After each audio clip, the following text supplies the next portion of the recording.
So before we move on, I think we can get a book in the mansion. I believe you'll all be making your way to Guerrilla Fortress next, correct? Please do take care. I look forward to our next meeting. Which, fun fact, that's actually where the game started in the prologue. So, things are all coming together, Newfie style. I went the wrong way, of course. As always. How you doing, sir? I hope you all come visit again if you get the chance.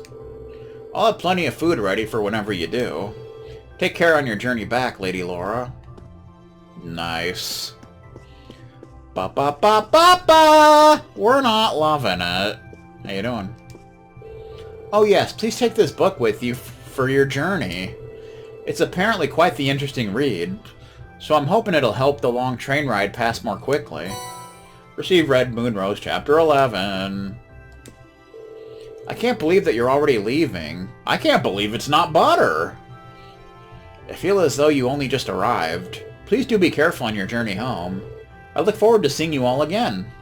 Nice. We're not waiting for the train. We're getting right into it, man. Chapter 11. Chapter 11. Battle in the Catacomb. Watching Elroy Jetson turn, Rose knew what a sinking feeling that he had fully recovered from their previous battle. It was also obvious that he was much stronger. He had to have gained at least 10 levels. Considering how much blood he must have drunk to spawn all of the ghouls they had fought on their way to reach him, it was hardly surprising, though. Nonetheless, neither Alphonse nor Rose had any way of telling exactly how powerful the monster before them had become.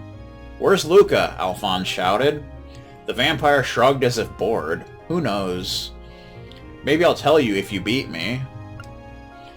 He slowly raised his arms, then stretched them towards the heavens.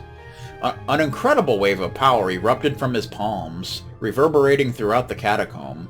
Alphonse and Rose tensed, but then the rush of energy suddenly stopped. Cheech and rush even. What was that?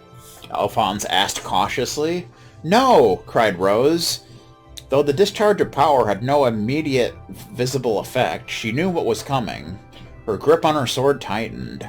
A strange crumping sound filled the air, like vast unseen movement.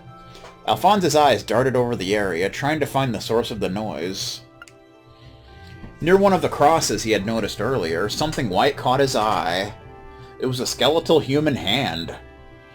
With a start, he realized that similar grasping fingers and limbs were emerging from the other graves, surrounding them.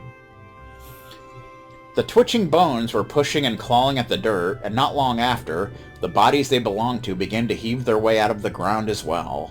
The air was full of the cracking and clicking of bones and musty soil. These were the cadaverous remains of those who had been buried long ago. It seemed the skill to wake and manipulate the corpses of the dead was yet another ability in an elder vampire's repertoire. One time a smart guy made a maze in the shape of the words, "I can't believe it's not butter," and then displayed the path solution so they can solve it.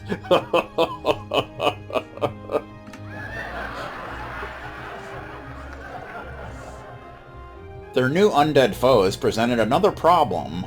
Unlike the ghouls, the skeletons were equipped with varying weapons and equipment.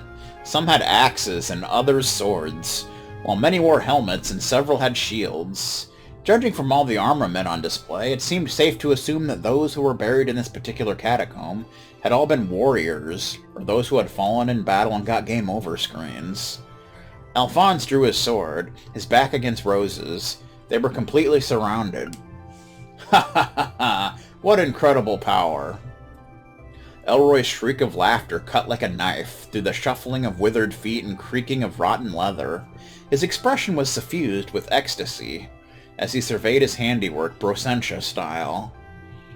Once free of their earthen graves, the skeletons stood completely still.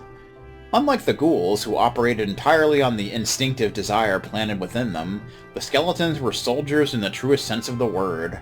They awaited the command of the vampire who had woken them from their eternal slumber. With a sweeping cut of his hand, Elroy gave the signal to attack. The skeletons surged forward en masse, towards Alphonse and Rose like a wave cresting the shoreline. Each of them held their weapons out at the ready, but there were simply too many of them to block them all. Just before the undead army reached them, Alphonse felt Rose tap on his shoulder from behind.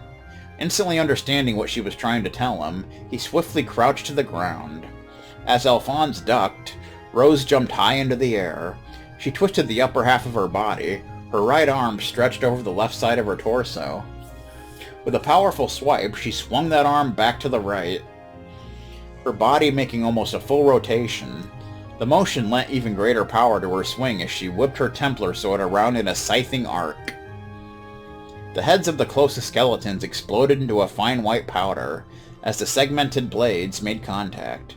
The sheer force behind the blow also blasted back the second row of skeletons, giving the pair precious breathing space. Not letting the opening go to waste, Alphonse leaped up from the ground and charged forward through the sea of bones towards the vampire. Some skeletons tried to oppose his advance, but he simply bashed them aside, slashing, kicking, punching, and otherwise doing whatever he had to in order to remove them from his path. It was ugly, but effective. Elroy was nearly in his reach. Rose, meanwhile, was doing all she could to draw the skeleton's attention, switching rapidly between using her sword and pistols. She also did her best to cover Alphonse from afar, attacking enemies bearing down on him from behind like a coward.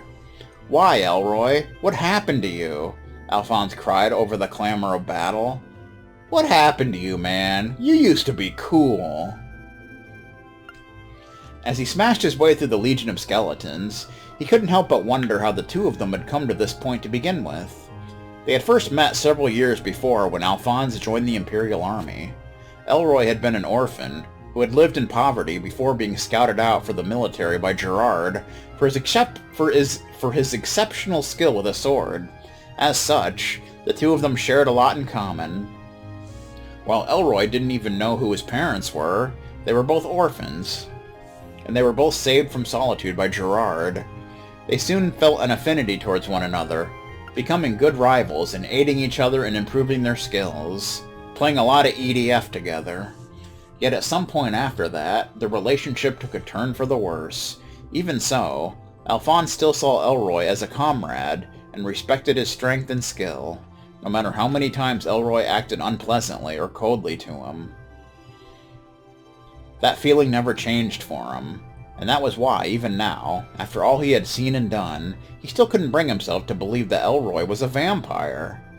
That Elroy, someone he had practically grown up with, was someone who could heartlessly take the lives of innocent people, or toy with them as food. After what seemed like an eternity, he finally dispatched the last skeleton standing beside him, and Elroy. His path was clear. He raced towards the vampire, silver sword held high, and a war cry erupting from his lips. Watching him with undisguised amusement, Elroy smoothly drew his own blade. Once again their swords locked together in opposition. "I won't let you harm anyone else. As a friend, I can't allow you to." "Don't you give me that!" Elroy blocked Alphonse's attack with a contemptuous swipe of his own sword, held effortlessly in one hand. He then repelled Alphonse's blade with incredible force. Alphonse's arm was knocked back, but he turned it to his advantage, and used the momentum from Elroy's attack to spin around and attack him with a sweeping horizontal slash. Again, Elroy rebuffed him, this time employing but a single finger, and I bet it was a middle finger. The digit was burned by the blade, but though it smoked, Elroy didn't show the faintest sign of concern. Instead, he began to focus his strength into it, causing the sword to begin to crack. Alphonse looked up with gritted teeth, expecting to see the familiar, superior sneer on Elroy's face, but instead of a glimpse of a man assured of his own victory, he only saw pure hatred. The look was so intense that he almost faltered. Kinda like the face Newfie gets whenever he hears the word Silver Surfer. "Friend? How dare you call yourself my friend after you tried to steal what matters most to me?" Elroy's words caught Alphonse so off guard that he wasn't able to react in time to parry the downward strike from Elroy's sword. The blade made contact, slicing through Alphonse's guard and uniform from shoulder to navel. Blood sprayed in the wake of the slash and he howled in pain. Hearing his cry, Rose called out in concern. The path he had carved to Elroy, however, had long since filled with skeletons that she was diverting, and Alphonse knew he could expect no help from that quarter. Fortunately, the wound was fairly swallow. As if to demonstrate his fitness, he nimbly retreated backwards and raised his sword again. "What are you talking about? I don't remember ever taking anything from you." "Silence! Your chance to repent is long since past." "I think he took his PS1! You can't do that!" Elroy renewed his attack with relentless force. Alphonse tried valiantly to resist, but his injury impaired him from fighting to his full potential, and Elroy managed to land one slash after another. Blood began to soak through his shirt. That's a shame. There was a commercial where someone talks about how during sporting events people use their index finger to support their team, then a different finger on the right.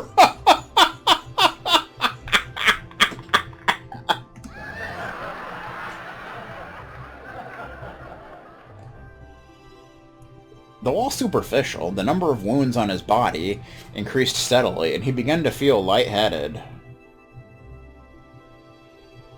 Nonetheless, he raised the sword yet again. But only pure willpower kept his blade from wavering. Elroy watched this display with glee. His mouth quirked up in a smile of anticipated victory. "Don't worry. You won't be alone for long. That vampire hunter and the girl from the tavern will be joining you very soon." Alphonse trembled at the promise in those words, but they also filled him with renewed determination. "Elroy, I don't know what you've got against me, but no matter what it is, I'm not going to let you kill me. I'm not going to go back on my promise. Index finger style." "What are you talking about?" Elroy asked, the smile slipping from his face. "You think you can kill me? Go right ahead and try, because I'm not going to die, and I will stop you." Swallow wound. Yeah, I think there was a mistranslation there. Enough. Enraged, Elroy finally clasped his sword in both hands. Fury and monstrous energy radiated from him in waves. Alphonse knew that this would be his strongest attack yet. "You're finished!" Elroy cried, swinging his sword downward with all of his might. Death approached from above, and Alphonse saw it coming, but he made no move to block it. His silver sword still raised in front of him. He took Elroy's attack head-on. Once again, the vampire's blade made contact with Alphonse's left shoulder, cleaving through body, muscle, bone, and all. Or, at least that was what he expected to happen. What? Say what? What happened next defied all logic. As the sword carried downward, it sheared through Alphonse's left collarbone, then stopped. Trembling with effort, Alphonse looked Elroy straight in the eye, and it was not the look of a man who had been bested. Then during the commercial you hear honk sound effects and a guy yelling, "Son of a..."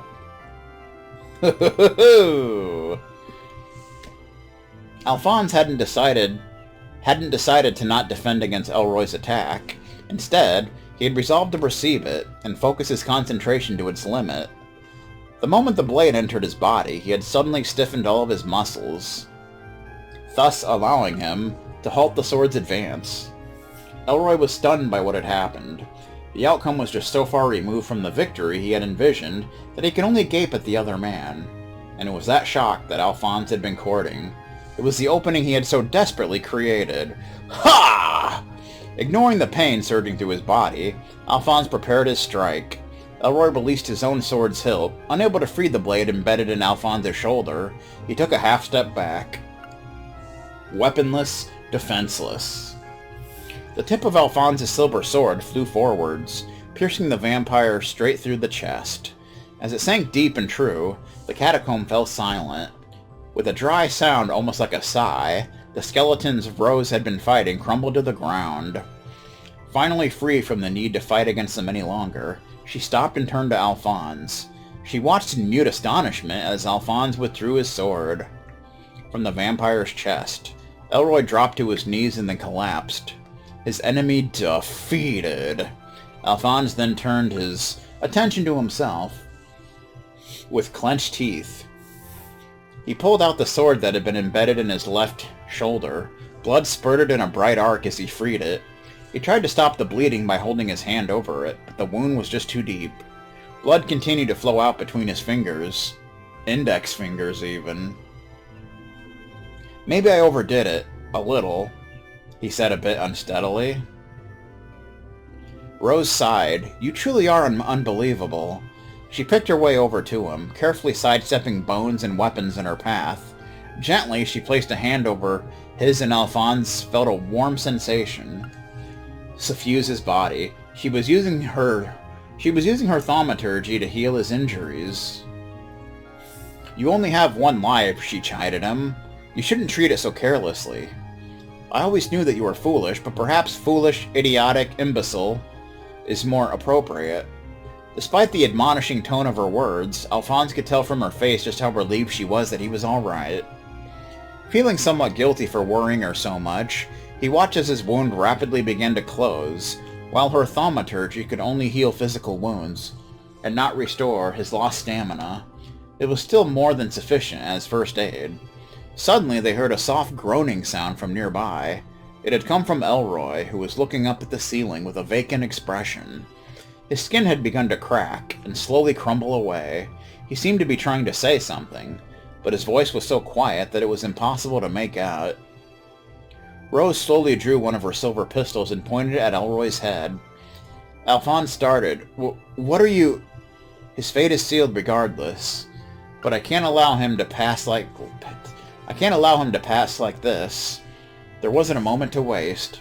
As a vampire hunter, she had a duty to finish off her targets. To Alphonse, her decision seemed heartless, but he also knew that she had no choice, and yet it still frustrated him that it had to end like this. He still had a lot of questions that he wanted to ask Elroy. Had he been a vampire for the whole of the time that they had known each other? What had driven him to start taking the lives of innocents now? And why did he hate him so much? Nonetheless, he knew that vampires were simply too dangerous to be allowed to exist. As such, he stood by, silently allowing her to do what she thought had to be done. But Rose simply stood with her pistol pointed at Elroy's head, never pulling the trigger. This doesn't make any sense, she murmured. Alphonse looked at her. What doesn't? I don't understand. But what don't you understand? There was puzzlement and not a bit of wariness in Rose's reply. There's no scent. None at all. Scent of what? The scent of an elder vampire. At that moment, something flew at incredible speed through the darkness.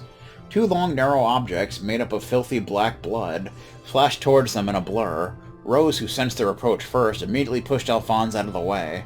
As he was thrust from the path of the objects, Alphonse watched in horror as the sharply pointed lances of blood mercilessly pierced Rose's chest. He fell to the ground with a whoomp, and a moment later Rose thudded down beside him. Blood began to pool around her inert body. Alphonse couldn't process what was happening, nor was he able to rise to his feet. So weak was he from his earlier battle. Well, well, said a voice. I certainly couldn't have seen that coming. I was hoping to finish you both off at the same time. Out of the darkness that the lances had emerged from stepped a figure whose outline and gait was achingly familiar. A man in the military uniform, who he knew better than anyone else. Looks like you managed to cheat death again, huh, Al? Gerard? He didn't want to believe what he was seeing. Oh boy. That includes Chapter 11. Do-do-do-do-do. Alright. Good times. Okay. Do-do-do-do-do. Da-na-na-na-na-na. Index finger style.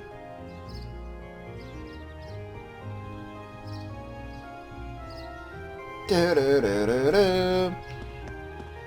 So we want to head to the train station in order to leave here, but first we can go around and talk to some people. I think some people might give you some food items or something. So that's always fun. And we're training again. That's what we're doing, man. Sounds like those two kids were thinking long and hard about what they did. If they truly wish to become stronger, they'll come and join us here in the training hall. I'd be more than happy to train them. Heh. I saw a weird light over at the castle again last night. So that was seriously St. Sandalot? Man, I'm stoked I was able to see her. How you doing? Heh, a lot happened last night, huh? But I guess all's well that ends well. I hope you have a safe journey on the rest of your field study. There's no finer way to spend the morning than training. Take care on your way back, everyone. You're always welcome to come back and challenge us another time. We'll be sure to keep honing our skills in the meantime. There's nothing finer than Scotty Steiner. Oh, yeah. You know what I'm talking about. Alrighty then. Do-do-do. Ba-na-na-na. I really was losing myself in my panic yesterday evening.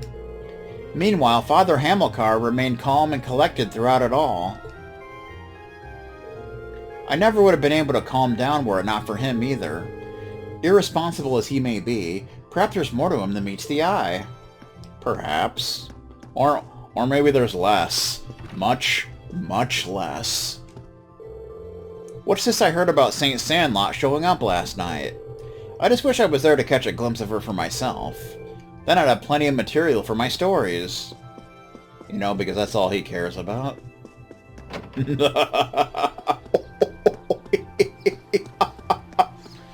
Do-do-do-do-do. What's going on over here? Everybody's standing at attention. Lady Laura! The three of us made lunch for you, so please take it. We got 3 celestial pasta soups. Thank you. I'm sure it'll be delicious. We hope you enjoy it. Oh, and we packed enough for your lady friends, too. Wait, what about us? You did muster up an admirable performance yesterday, I suppose. But don't forget, we won't forgive you if you get too close to Lady Laura. Unless you blithely forget, take these as our helpful reminder. And we get 3 roasted fry-ups. I don't think I need the wind to clue me into what they're implying. Must this petulant gaggle be annoying right to the very end? Ho-ho-ho! You 3 did assist Lady Laura last night, so you have my thanks. But that still doesn't excuse you getting all close and personal with her. You need to keep your distance from her, got it? We shan't forgive you otherwise. Uh-oh. Please do be careful on your way back. I hope you continue to flower in the fertile soil of Academy life, Lady Laura. Do come back and visit Legram again soon. The fact that you'll be leaving us again means that my days of pining for your soon return will begin anew. Please do be careful on your journey, Lady Laura. They need a life. That's what needs to happen around here. Is that one thing new? I guess not. Alright. How you doing? Seems like Julian and Carno were trying to form a little group. The Junior Eisenritter, they were calling it. Huh. They may have had us all worried, but that's an idea only a kid from Legram would dream up. To tell you the truth, I once tried to do the same thing when I was a child, as did my father. That's nice. Father style. It really is sad to see you all go. I look forward to the day when you all come back to visit Legram. Of course, it'd be nice if you could enjoy a more relaxed stay next time. If there is a next time. But I'm sure there will be. But you never know. Hey, where'd Lassie go? Come on, man. Nobody's in here. What in the...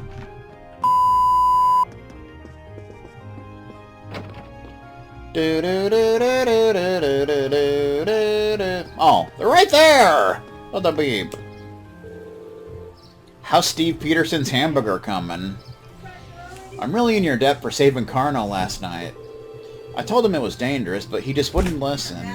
Huh.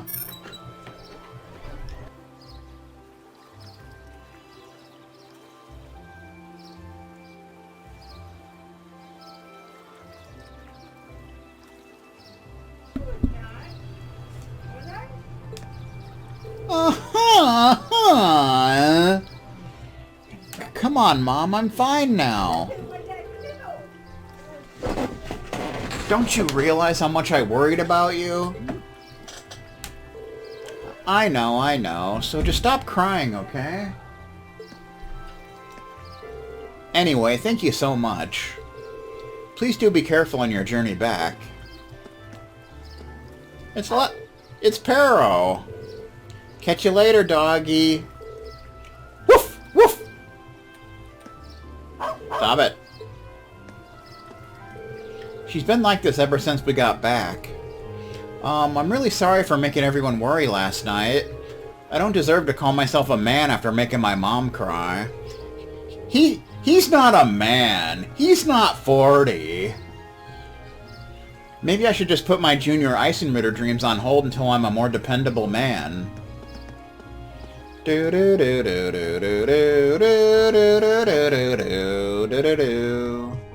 you doing, sir? These past 2 days have certainly flown by. It'll be a shame to see you all go. Meanwhile, Saria and her friends have been beside themselves with despair all morning at the thought of you leaving. Huh. Please do come back to Legram if you get the chance. Everyone here would be glad to welcome you all once again. I'm sure they would. Anybody up here? Annabelle's still up here, apparently. Meh! How you doing? Oh my, don't tell me. Are you planning on moving on to new fishing grounds? I cannot allow you all to continue outdoing me. I have every intention of catching up to you. So let us meet again. Right, that sounds swell. Huh, she's quite the strange one, isn't she? Pretty much. Is that one dude back here? Yes, he is. A little bastage. The fog surrounding the castle last night just wafted away all of a sudden. That's got to be an omen of Saint Sandlot's return from above. The spirits must have summoned her to save the children. Because the fog was back! You're damn right it was.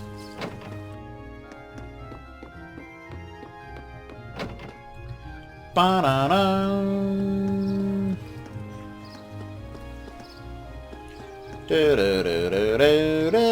Anybody out here? Nope, nope, nope, nope, nope.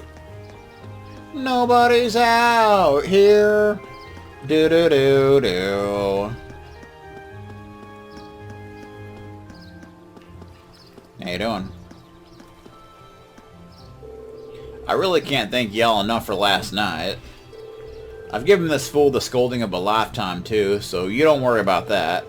Take care on your journey back, and good luck with your studies. Be careful on your way back, everyone. I'm still not really sure what happened back at the castle, but maybe it was Adios telling us not to misbehave anymore. Could be. Dad really let me have it when I got home too, so I'll be careful from now on. I got grounded from my SNES. That's too bad. Been there, done that. Right then, I'll be taking Julian along with me to pray today. It's all thanks to Adios and the spirits that he returned safely after all. Not offering our prayers to them would be the height of disrespect. Would it ever? Do do do do do do do do do do do do do. Alright. So we'll go to the train station there, but I think we'll save that for next time. We're gonna go ahead and call it a stream here. Over 107 hours of gameplay, ladies and gentlemen. So, thanks everyone for stopping by. And I shall see y'all next time. 8-hour stream, damn. That's it. Playoffs? Don't talk about playoffs. You kidding me? Playoffs? I just hope we can win a game.